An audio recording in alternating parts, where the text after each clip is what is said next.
Rendons-nous à présent en Somalie où une nouvelle politique en tandem avec un programme permanent d'amnistie vise à pousser les militants Shabab à abandonner le groupe. La réinsertion des anciens combattants est en cours dans un centre spécial. Il s'agit 12 jours de la remise de diplôme pour les anciens combattants Shabab. La plupart ont passé quelques mois difficiles en formation professionnelle et assistance psychologique au centre de réhabilitation dans la ville de Baidoa, dans le sud-ouest du pays. La mission des Nations Unies dirige le centre. Par ailleurs, le centre constitue une institution essentielle dans la lutte contre le terrorisme.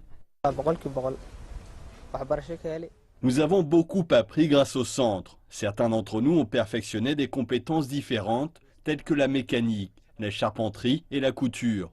Nous espérons en apprendre davantage.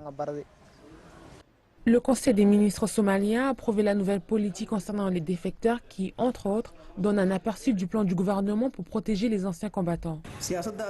Cette politique a été débattue par le Conseil des ministres somaliens pendant 3 semaines. Elle a par ailleurs fait l'objet d'un accord unanime du Conseil.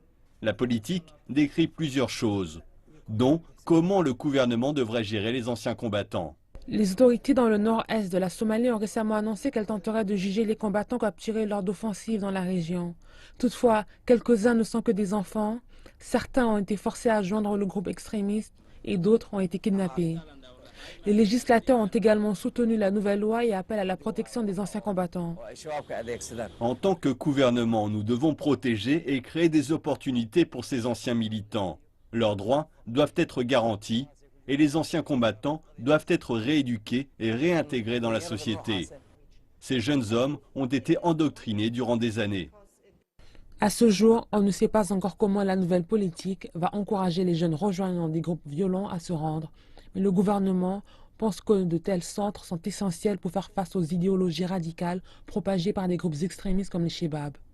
Le gouvernement a récemment annoncé que le programme d'amnistie est toujours opérationnel pour les militants Shabab qui veulent se rendre et vise à attirer essentiellement les jeunes combattants.